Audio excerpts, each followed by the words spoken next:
Kthehemi në studio për të vazhduar një temë që kemi përzgjedhur për sot. Në fakt do të flasim për një projekt i cili realizohet nga USAID. Më saktë është projekti për integrim ndëretnik të rinjeve në arsim. Kanë seksione të përbashkëta në përshkolla fillore, nëse zgabojmë, por më saktësisht do të flasim me mysafiret në studio, do të japim informacione të përgjithshme rreth projektit, kur ka filluar misioni, qëllimet, cilat janë ato, ka pasur anë të vështira për të realizuar, kush janë palët prekse në këtë projekt, nxënësit e cilët marrin pjesë. Të gjitha këto do t'i flasim me koordinatoren e këtij projektit, është ajo zonja Gjevahire Pruti Zajazi. Mirëmëngjes dhe mirë se erdhe. Mirëmëngjes. Është profesoresha në shkollën e mesme Arseni Jovkov, Aida Durak. Mirëmëngjes dhe mirë se erdhe, si dhe profesori tjetër në të njëjtën shkollë, pra në shkollën e mesme Arseni Jovkov, zotëri Enver Ajdini. Mirëmëngjes dhe mirë se erdhet. Fillimisht do të fillojmë për informacione më të përgjithshme me koordinatoren e projektit, që më pas të kalojmë në hapat konkret se si është realizuar në përshkollat. Dua që të më thuash më në përgjithësi kur ka filluar projekti, qëllimet e projektit, si janë hapat realizimit të projektit. Faleminderit njerë për ftesën, sot për një mundësi që së bashku të flasim për një proces të gjithë përfshirë, i cili është shumë i rëndësishëm për shoqërinë tonë. Do të thotë ne jemi sot në emër të projektit të USAID-it për integrimin ndëretnik të rinjve në arsim, mirë po bëhet fjalë për një proces, siç përmenda, i cili ka filluar zanafillën e ka prej vitit 2011. Është proces institucional në partneritet në bashkëpunim me Ministrinë për Arsim dhe Shkencë dhe të gjitha institucionet kyçe arsimore në Republikën e Maqedonisë së Veriut. Fillua me një proces ku faktikisht qëllimi kryesor është të mundësojmë sa më shumë në sistemin arsimor ose në kuadër të shkollave përkatësisht, të mundësojmë të rinjve, nxënësve të kenë sa më shumë interakcion, sa më shumë bashkëpunim, shoqërim e tutje, pasi të gjithë e dim se flasim për një sistem i cili deri tani nuk ka mundësuar dhe ka pas një disegregim të madh në kuadër të shkollave. Flasim për i përfshin të gjitha shkollat fillore dhe të mesme në Republikën e Maqedonisë së Veriut, të gjitha komunat dhe siç përmenda janë të gjitha institucionet në nivel shtetëror të kyçura në këtë proces. Projekti që kemi filluar tash është që 2 vjet, vazhdojmë këtë proces dhe është, siç përmenda, në bashkëpunim me Ministrinë, pasi është një proces i rëndësishëm për të vazhduar punën në kuadër të shkollave, për të cilat do të kemi më shumë mundësi të dëgjojmë edhe prej mësimdhënësve tonë sot, cilat janë ato rezultate dhe si ky proces implementohet në kuadër të shkollave. Ne punojmë në 3 sfera ose në 3 komponenta, si që quajmë në gjuhën e projekteve.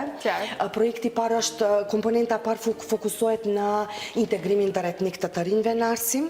Këtu punojmë sidomos me grupin punues të Ministrisë për Arsim dhe Shkencë, ku edhe grupi punues ka një plan të aktiviteteve ku ndihmon edhe shkollat edhe komuna. Do të flasim pak më vonë edhe cilat aktivitete janë ato. Është byroja për zhvillim të arsimit, qendra për trajnime profesionale dhe edukim, qendra për drejtorët e kështu me radhë. Do me thënë janë të gjitha institucionet kyçe të cilat merren me zhvillimin e arsimit dhe ku faktikisht ndihmohet ky proces të zbatohet në kuadër të shkollave. Komponenta e dytë ose sfera e dytë ku fokusohemi është gjithashtu të nxisim ose të ftojmë të rinj të kyçen sa më shumë në nisma rinore ose nisma qytetare, ku faktikisht edukimi qytetar zhvillohet. Këtu faktikisht ndërhyjmë në disa tekste shkollore, pasi shumë prej teksteve shkollore ishin të tërhequra nga viti i kaluar për shkak të në disa pjesë të gjuhës së urrejtjes, ndoshta edhe për shkak të gjuhës së diskriminimit në kuadër të teksteve shkollore me të cilat ballafaqohemi, kështu që faktikisht në këto tekste së bashku me Byron e Zhvillimit përgatisim disa module, veç është përgatitur moduli teksti për klasën e 8 dhe janë stërvitur në atë drejtim mësimdhënësit. Tash jemi në fazën e stërvitjes së mësimdhënësve dhe përgatitjes së moduleve për klasën e 9. Gjithashtu do t'jetë edhe për shkollimin e mesëm i përgatitur, ku faktikisht në kuadër të shkollave do të zbatohen në kuadër të lëndës edukimit qytetar, do të zbatohen shumë nismarinore.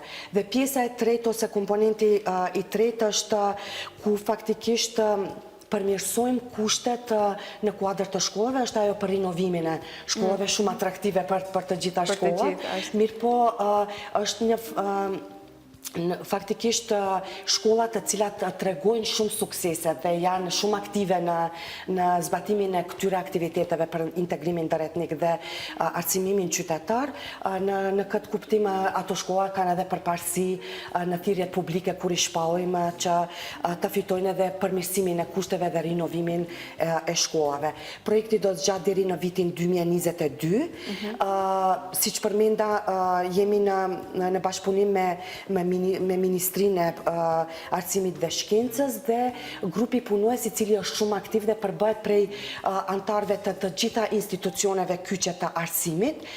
Ka planin e vet të aktiviteteve vjetor, ku faktikisht ndihmon shkollat dhe komunat të zbatojnë sa më shumë aktivitete dhe të nxisin shkollat të zbatojnë ashtu aktivitete. Për shembull, një prej të themi rezultateve të këtij procesi, pasi flasim për proces, ne nuk kemi mbri integrimin në kuadër të sistemit arsimor, do të flasim edhe për cilat janë sfidat, mirë po edhe rezultatet, cila ka qenë impakti. Për shembull, Ministria për Arsim dhe Shkencë filloi në vitin 2016 të shpallë thirrje publike ku fton të gjitha shkollat, fillore dhe të mesme, të aplikojnë me aktivitetet të cilat nxisin integrimin dhe kohezionin drejtnik në kuadër të shkollave dhe ato shkolla fitojnë nga 30.000 denar si fond për të realizuar aktivitetet të tilla.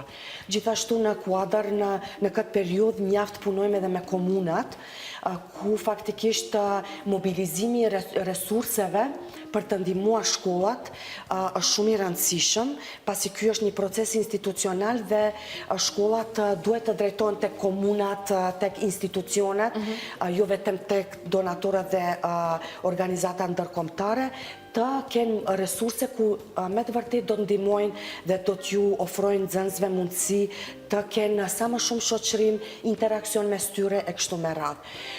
Në shkollat shumë gjuhëshe është pak ndoshta më lehtë të punohet, pasi këtu kemi edhe mundësi nxënësit të kenë më shumë interakcion në përditshmëri e kështu me radhë. Shkollat të cilat janë një gjuhëshe, ato kanë formuar në të kaluarën, flas për vitin 2011 kur filluan procesin, kanë krijuar partneritet njëra me tjetrën, për shembull një shkollë Kavadarit ka partneritet me themi shkollën e mesme të Sarajit, e kështu me radhë. Kështu që në partneritet kanë mundësi nxënësit njëri me tjetrin edhe të shoqërojnë, mirë po edhe të bajnë aktivitetet të cilat janë në interes të përbashkët, edhe kjo është ideja. Mos imponojmë aktivitete ne si projekt, shkollat, mësimdhënësit, po të nxisim nxënësit të vinë me ide dhe kreativitet të tyre dhe ajo që i intereson më shumti. Është kjo edhe mos e për ajo komponente për të ndërmarrë iniciativat. Iniciativa dhe nismat rinore, edhe këtu me të vërtet shohim që është interesante se nxënësit nuk kanë problem të bashkëpunojnë dhe të kenë interakcion, mirë po është puna të jenë ato të qelluara projektet dhe aktivitetet. Kjo është në përgjithësi, gjithashtu kisha përmendur në këtë prezantim të shkurtër rreth projektit se mjaft punohet me inspektoratin shtetëror për arsim dhe në këtë periudhë jemi në fazë të revidimit të indikatorëve, të cilat e masin kualitetin e aktiviteteve në kuadër të shkollave. Ne kemi zhvilluar në të kaluarën indikator ku faktikisht nëpërmjet evaluimit integral në kuadër të shkollave, matet edhe sa shkollat zbatojnë aktivitete për integrimin drejtnik në arsim. Ne tash jemi në fazën ku me inspektoratin së bashku revidojmë ose azhurnojmë këto indikator, ku faktikisht do të përmirësohet kualiteti. Nëse për shembull në vitin 2011-2012 ishte interesant ose duheshte për shkollat të vizitojnë objektet fetare ose aktivitete bazike të themi, tash veç jemi në fazë ku aktivitete si që përmenda që ju interesojnë më shumë nxënësve dhe janë interesante, do të zbatojnë. Kështu që me këto indikator faktikisht do të përmirësojmë kualitetin e zbatimit të aktiviteteve në kuadër të shkollave dhe në bazë të asaj edhe do të vlerësojnë shkollat me poena në, siç e dinë edhe mësimdhënësit, në çdo 3 vjet në kuadër të këtij evaluimi integral. Faleminderit Gjefki për këtë pasqyrim kaq të qartë për gjithë këtë projekt kaq kompleks dhe në të njëjtën kohë aq të vyeshëm për të gjitha shkollat, duke marrë parasysh se të gjithë palët janë të përfshira, siç përmend edhe ti, të gjitha institucionet kyçe të arsimit, dhe besoj se nga të gjithat anët i kemi ato situatat fituese, edhe nga të arsimit, edhe nga vetë shkollat, po edhe nga vetë arsimtarët. Të kaloj pak tek profesoresha Aida Durak, të më thuash konkretisht në cilën fazë përmendi Gjefki disa komponentat të projektit, çfarë është realizuar në shkollën tuaj? Po, ato që ka veçma e tha Gjefki, ne jemi ata të cilët duhet apo ta aplikojmë edhe ta përdorim ta fusim brenda shkollave. Ne konkretisht po përkram dhe kemi fillu këtë nismë me këtë sekcionit të cilët ne po i mbajmë me orë të përbashkëta së bashku me kolegen time që e kam unë nga Pala Macedone, ku kemi sjell një grup të nxënësve të caktuar nga të dy anët, i kemi bashkë dhe punojmë për temat të posaçme.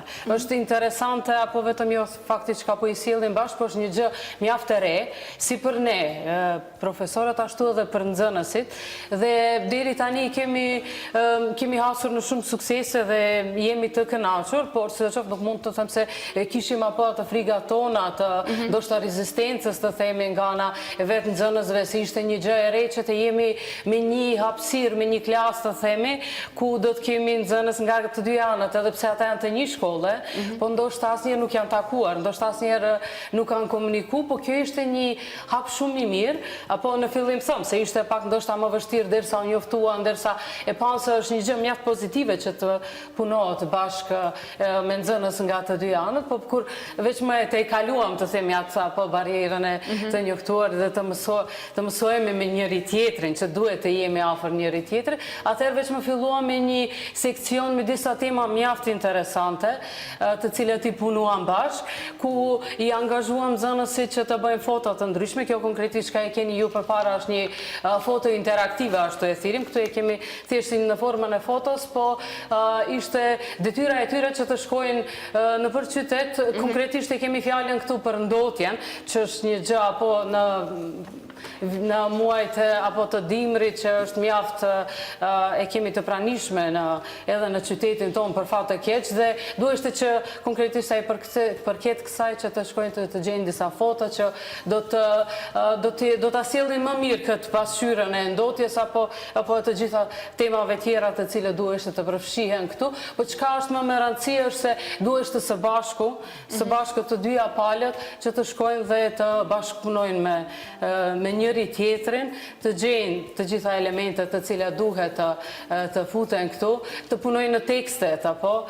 Ne konkretisht unë dhe kolegja ime Zhane kemi ndoshta të themi me një lehtësi më ndryshe se jemi të gjuhës angleze, dhe ne po më shumë e praktikojmë gjuhën angleze, po është mirë se në mes tyre ata mundet që të komunikojnë në çfarë do gjuhë që ndjehen ata të lirë që të mundet të flasin, dhe kjo neve na në çfarë gjuhë komunikoni? Ne me ta më shumë komunikojmë në gjuhën angleze, po është ju vjen shumë mirë edhe vetë nxënës nëse për shembull unë ju flas në gjuhën maqedone, apo çka është mirë që kolegja ime nga ana tjetër ka disa shprehje, fraza të cilat i di në gjuhën shqipe dhe i drejtohet. Ajo është një moment afërsie që krijohet në mesin tonë, që ju pëlqen, dhe është në fakt edhe qëllimi i tërë kësaj që ne ti afrojmë që të mësohen me njëri tjetrin, të afrohen, të dinë se duhet që të punojnë bashkë, po është për një qëllim të themi më shumë se sa thjesht të krijojmë një foto apo një bisede momentale që ta bëjë njëri me tjetër, po është një gjë më në një nivel më të lartë dhe më afatgjate që ka me vërtet është një gjë që duhet ta bëjmë në aspekt afakte. Po çka duhet të cek, çka është me rëndësi që ceket se me këtë foto ne edhe e fituam vendin e parë në nivelin e Shkupit, që ishte një kënaqësi mjaft e mirë si për ne, apo ishte befasi se me vetë projektin e parë që e bom, ne aplikuam dhe fituam, po me të vërtetë ishte merituar nga ana e nxënësve, ishte komplet puna e tyre, po dhe ishte mjaft e mirë që mbrim që të mundet që të fitojmë edhe një vend të parë në nivel kaq të lartë të Shkupit, duke i përfshirë të gjitha shkollat. Ashtu do kthejmë pra përsëri tek seksioni juaj, po të kaloj pak edhe tek aktivitetet që ka ndërmarrë zotëria Envera Ajdini në të njëjtën shkollë, mirë po sigurisht keni punuar në seksionet ndryshme, apo... Unë do të flasë përgjithsisht për projektin e integrimit në etnik në shkolla. Në çfarë roli kyçur në këtë projekt? Aktivitetet e funda, si që e Ceki Gjevki, mendoj këto 2 vitet e fundit, orët e përbashkëta mes nxënësve që mësojnë në gjuhë të ndryshme, sidomos në shkollën tonë në gjuhë shqipe dhe gjuhë maqedone. Por do të kthehemi në atë se në këtë projekt me në shkolla jonë ka qenë si pilot. Shkolla është e kyçur qysh për viteve 2011-2012, ku Bartës është Usaidi së bashku në bashkëpunim me Ministrinë e Arsimit. Shumë Gjevke e Ceki se në shkollat të ndryshme pra mësohet, dikun mësohet në një gjuhë mësimore, dikun në 2 po kara në 3 gjuhë mësimore.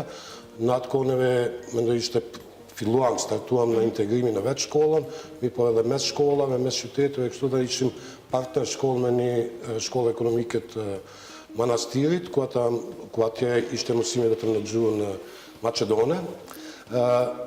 Për neve për shkollën tonë është pak më lehtë, sepse neve mësojmë në 2 gjuhë dhe përveç asaj që mësojmë në 2 gjuhë, mendoj në shkollën tonë mësojnë nxënës të nacionaliteteve të shumta, të ndryshme. Pra do të kthejmë në atë çka është më aktuale tash, pra tash ka punojnë, pra orët e përbashkëta mes nxënësve të gjuhëve mësimore të ndryshme. Kemi startu me këto orët, mbahen dikun njerë në muaj.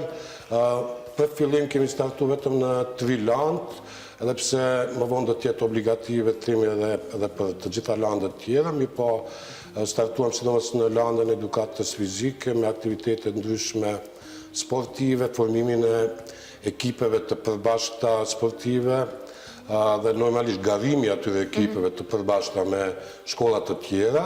Mendoj është një integrim jashtëzakonisht i shifet, mendoj edhe jashtëzakonisht mendoj feedbacku i nxënësve është shumë i kapshëm dhe shumë. Ka formuar një ekip të përbashkët të gjithë nacionalitetet? Të gjithë luftojnë së bashku për të arritur një qëllim ose për të arritur një rezultat.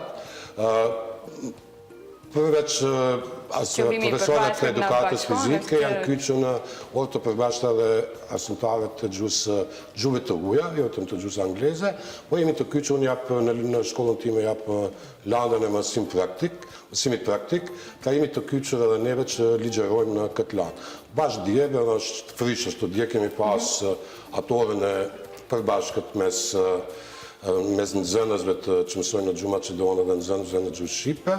Unë me profesoreshën Maja, pra jemi të kyçur sepse Maja jep mësimin praktik në gjuhën maqedone, kurse unë në pjesën tjetër.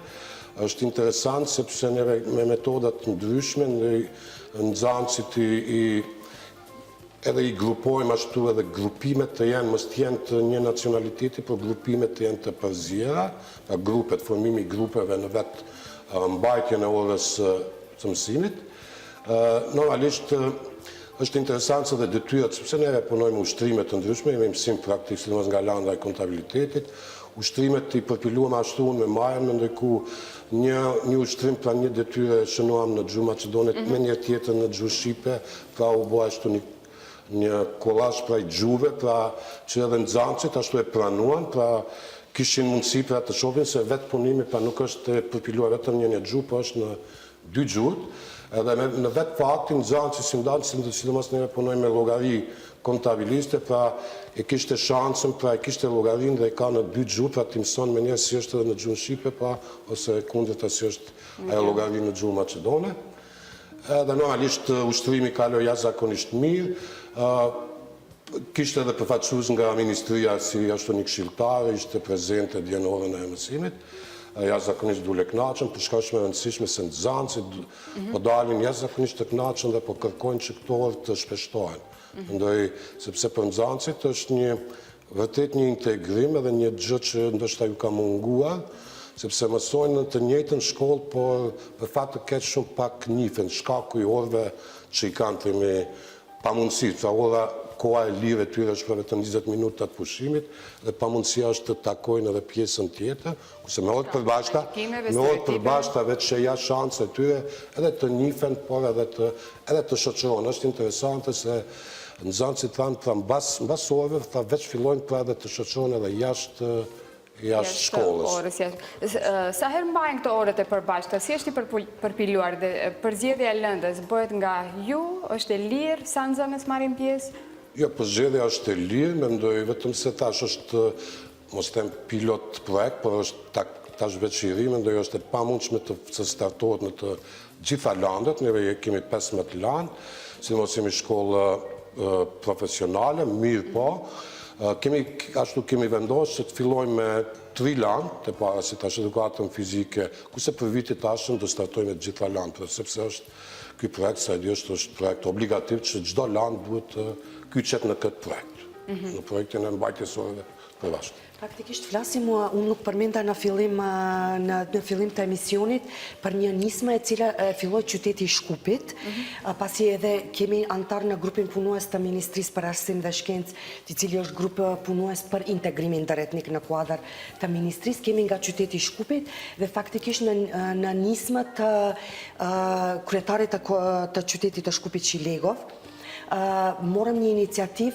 faktikisht qyteti i Shkupit mori iniciativ të përgjith 4 shkolla, mes cilave është edhe Arseni Jovkov, ku në kuadër të disa lëndëve të cilat lejojnë që të ketë balans të nxënësve, temi nga disa lëndë në gjuhën shqipe dhe maqedonishte, ku faktikisht mund të bëhet ai balansi nxënësve që së bashku të mbajnë orën, u ba një selektim i atyre lëndëve, për shembull në Arseni Jovkov 3 lëndë, kemi në Boro Petrushevski, në Zdravko Cvjetkovski dhe në Brakja Miladinovci, në çdo shkollë është përzgjedhja e lëndëve ndryshme. Edhe faktikisht nga 2 mësimdhënës kaluan një proces si duhet të mbahet ora e përbashkët prej planifikimit deri në realizim dhe me mentorim të qendrës për arsim dhe trajnime profesionale të këshilltarëve nga kjo qendër, faktikisht realizojnë orët së bashku. Ajo mund të jetë një herë në muaj, ka disa lëndë në kuadër të shkollave të cilat janë çdo javë, nga 3-4 herë kanë orë të përbashkëta, varet prej landës e cila është e përzgjedhur. Drejtorët dhe shkollat kishin për detyrë të zgjedhin ato landë në të cilat momentalisht mund të krijohet përafërsisht ai balansi ose ato kriteret të cilat janë të rëndësishme për integrimin ndëretnik. Ne i themi kritere për integrimin ndëretnik në arsim, ku është balansi edhe etnik, balansi gjinor, e kështu me radhë. Kështu që janë këto kriteret të cilat... Po shkollat të cilat janë që përmendet një gjysore, përmendet Kavadarin me që ka... Me përshimu me shkollën e Sarajt. Sa herë takojnë të shkollë? Fatkeqësisht, ata nuk kanë mundësi shumë, sa që janë mundësit në shkollat shumë gjuhashe, pasi ata... për shembull planifikojnë një aktivitet nëpërmjet të Skype-it, profesorët mësimdhënësit mund të dëgjojnë nëpërmjet telefonit, mirë po takimi mund të ndodhë 1 ose 2 herë. Edhe fatkeqësisht nuk mund të jenë aq afatgjate, për atë edhe përmenda që këtu roli komunave ose përkraja e ministrisë me fonde e tjerë, ai mobilizimi i resurseve ose i sektorit afarist që momentalisht ka në disa vende shembuj të mirë, po duhet të nxitet pak më shumë, që të ndihmohet, atëherë mundësit janë më të mëdha që këto shkolla që janë një gjushe dhe janë në distancë të takohen më shpesh. Qartë. Dua të di, tani si projekt faza juaj ka përfunduar Aida së bashku me profesoreshin anglishtës, cilet janë fazat e radhës me që kemi edhe shumë pak kohë? Ne kemi pjesë pesa, po tema të cilat po i realizojmë, kjo konkretisht ishte pjesa e parë që kishte të bëjmë me ndotjen. Tani veç me jemi duke realizuar e pjesën e dytë kjo kemi për mosbarazin shoqërore dhe do të mbrim më pas shpresoj që deri në fund të vitit ta prekim edhe pak pjesën e bullyinga, po atyre shqetësimeve që ndodhin ndërmjet nxënësve brenda shkollës, se në shkollat e mesme është mjaft një gjë që ndodhe, po, dhe janë disa tema të cilat janë mjaft të kapshme dhe që mundet të lidhen nxënësit ndërmjet tyre. Me përfundimin e vitit do t'i mbarojmë këto, pastaj me vitin me ardhshëm shkollor do të fillojmë me temat të tjera. Faza tjera. Doni të shoni diçka, zotërin Vera, po? Se dua të dalë tek aktivitetet e radhës? Jo, vetëm diçka të mendoj me vetë orë të përbashkëta përfitojmë të gjithë, mendoj sipas meje, mendoj përfitojmë edhe ne mësimdhënësit, sepse në këto orë edhe neve integrohemi, përveç që integrohen edhe nxënësit, apo, sepse edhe neve kemi orë të ndara, pra kemi ato orarin e ndarë, punojmë në ndrimet të ndryshme, është shumë rëndësi pra të ceket pra integrimi është i përbashkët, pra edhe i mësimdhënësve dhe i përmes orëve të përbashkët, edhe i nxënësve dhe i mësimdhënësve. Qartë. Dua Gjifki të më thuash për aktivitetet e radhës që kanë ngelur deri në vitin 2022, janë shumë shkolla të kiqura, fillore, të mesme, si arrini të menaxhoni gjithë këto shkolla, të bëni evaluimin, është i kyqur edhe shumë ekipe nga institucionet arsimore.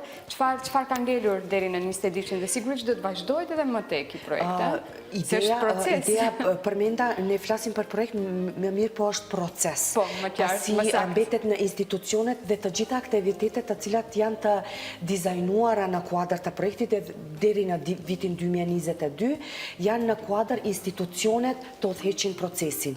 Ne jemi si projekt të themi facilitator për krahës, përmbajmë mendimin ton me aftësit tona që i kemi të ndihmojmë mësimdhënësit, mirë po evaluimi ose përcjellja e aktiviteteve është në kuadër të institucioneve, për shembull orët e përbashkëta në shkollat të cilat janë profesionale, ndiqen nga qendra profesionale për trajnim dhe arsim. Orët tjera janë ndiqen nga këshilltarët e byros për zhvillim të arsimit. Kështu që janë ato institucione të cilat e përndjekin procesin që të mbetet dhe të vazhdojt pasi ende ka për të punohet shumë në kuadër të sistemit arsimor, të ndryshohet të themi mentaliteti ose të ndryshojnë gjitha ato konstelacionet në kuadër të shkollave, pasi flasim bile dhe për shkollat të cilat janë të ndara në dy objekte të ndryshme.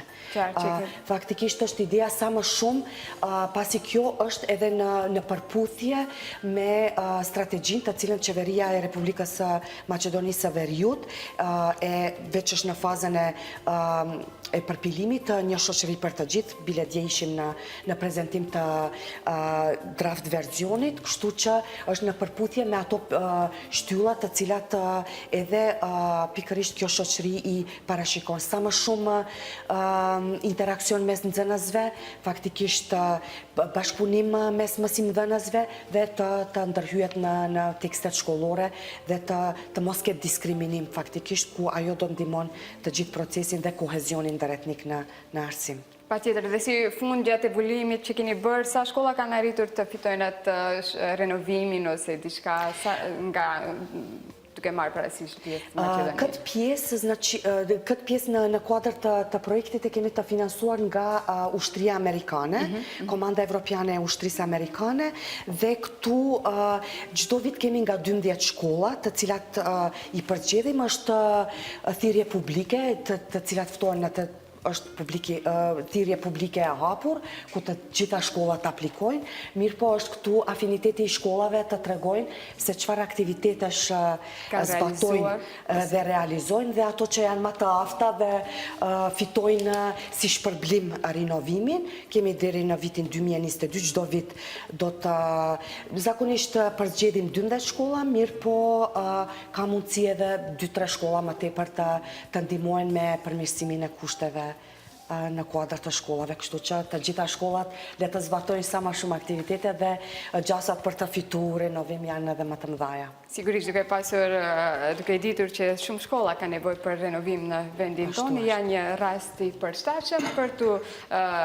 pasuruar edhe për të hyrë në integrimin drejtnik, po ashtu edhe për të marrë renovime.